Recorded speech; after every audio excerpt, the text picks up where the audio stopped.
All right, how's it going, guys? So today we're going to talk about basic equations part 2. The big thing with this is the extraneous variables, so this is kind of the new thing. So last lesson we talked about how to solve linear and absolute value equations. We also talked about the definition of extraneous variable. We call this a solution that when checked makes the original statement false. So a rational equation contains one or more rational expressions. We will see that with many of these expressions, the variable is in the denominator of the expression, so we will have to avoid the number that can make any denominator 0. These values will be our extraneous solutions. So you would solve this like you normally would. So I'm going to look at the bottom, okay, and figure out what my least common multiple is, which is going to end up being 10x. So I need to multiply this one by 10, this one by 2x, this one by 5.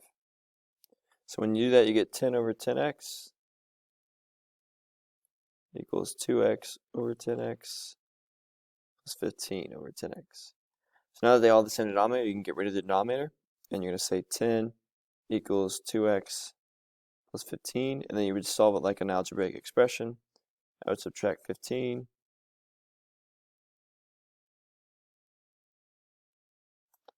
X is negative 5 over 2. So again, make sure you're just looking at the bottom. Does it give you 0 on the bottom when I plug it in? It doesn't, so we're good, so that one works. So that's going to be an answer. All right, so same way over here. Remember, if it's a number by itself, it's over 1. So these already have the same denominator, but I just got to multiply this one by x minus 3 over x minus 3. So we rewrite it.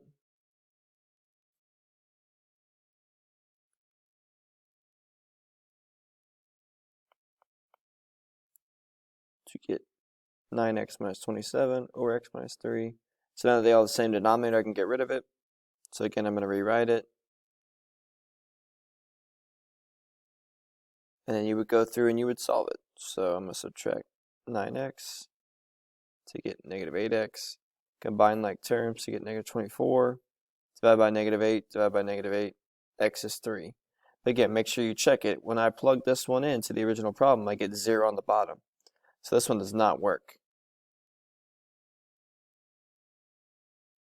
So now I have no answer. So my answer to this one would be no solution. Again, you have to check every single answer that you get. All right. They get a little bit harder. This one I can factor into x minus 1, x plus 1. So I just need to multiply this one by x minus 1, this one by x plus 1.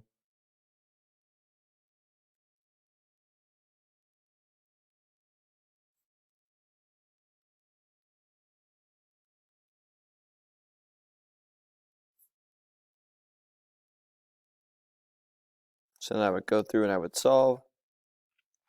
You get x plus 1 minus x plus 1 equals 2.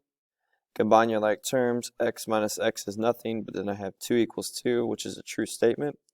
So I can use all real numbers, except for, don't forget, you still want to double check what's going to give you 0 on the bottom. Well, I can't use 1 or negative 1. Okay. D, remember, this looks familiar. If they give you something like this last fraction is probably going to factor into x minus 2, x plus 4, but double check it. So then all I have to do is multiply by x plus 4 and by x minus 2 on this one.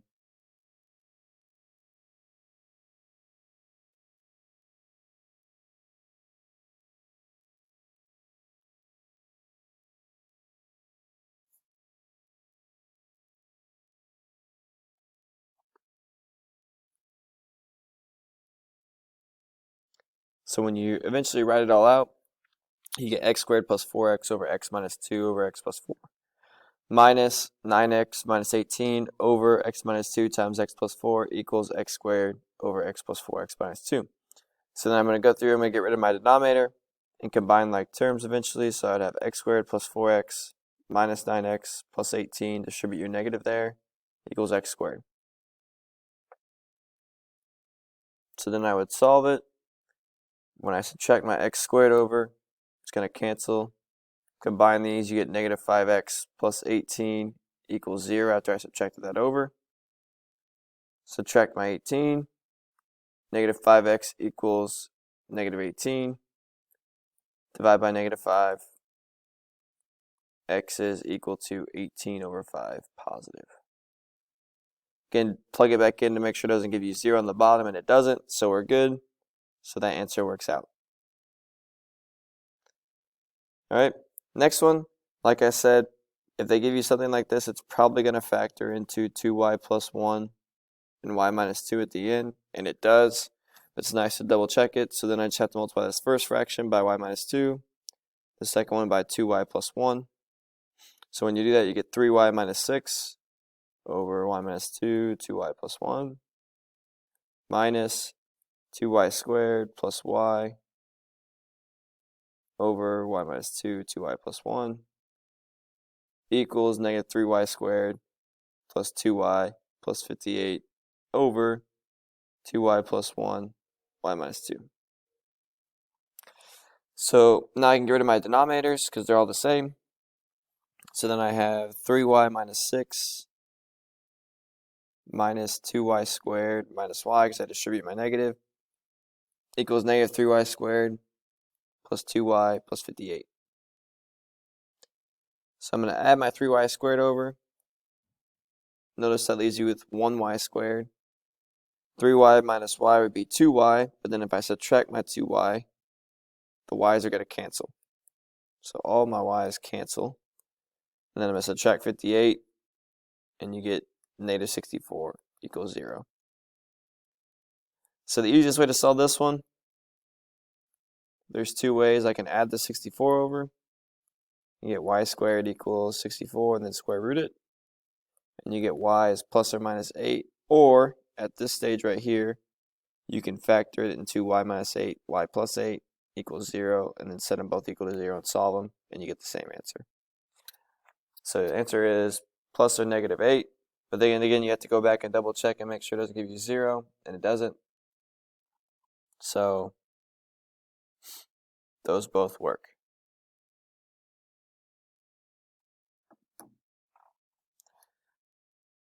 Now we're going to a few word problems. So it says solving for a rational expression word problem. 2 pumps are available for filling a gasoline storage tank. Pump A used alone can fill the tank in 3 hours, and pump B used alone can fill it in 4 hours. If both pumps are used simultaneously, how long will it take to fill the tank?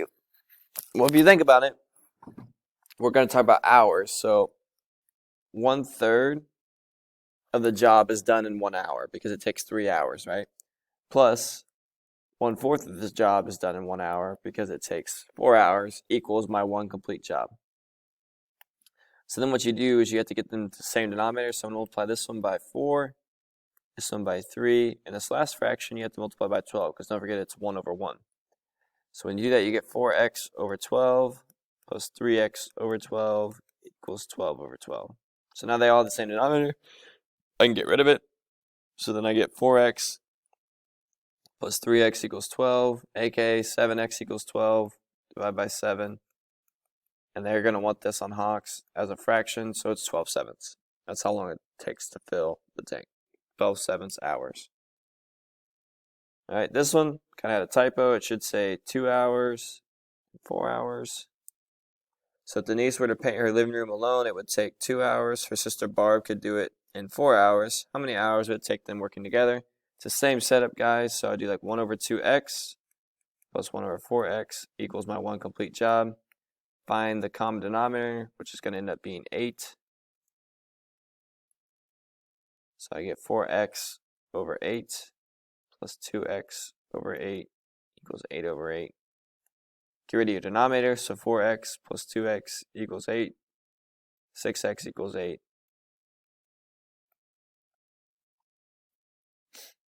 We're going to simplify that fraction. It's 8/6, which is the same as saying 4/3. All right, lastly, this one's a little bit tougher because they kind of switch up the wording on you. So it says a winery has a barrel to hold Chardonnay. An inlet pipe can fill the barrel in 8 hours, while an outlet pipe can empty the barrel in 10 hours. How many hours would it take to fill the barrel if both were open? Express your answer as a fraction reduced to lowest terms. Well, notice before we were working together, so that's all we added. Well, this one, they're kind of working against each other. One's filling, one's emptying. So we're going to take 1/8 x minus 1/10 x to get my one complete job. So again, same thing. I'm going to multiply this one by 5, this one by 4, and this one by 40 over 40. So that's their least common multiple. So when you do that, you get 5x over 40 minus 4x over 40 equals 40 over 40. Get rid of your denominators, so then you would get 5x minus 4x equals 40, aka x equals 40 hours. So if you have an inlet pipe and an outlet pipe, they're working against each other. That's why we use a minus instead of a plus. Okay, so that is 3.2. Your homework is going to be the Certify 1.8. They're starting to get a little bit tougher on the Certify, so if you have any questions, please let me know, and I'll be more than happy to help. I have tutoring now before and after school, and as well during school if I need to.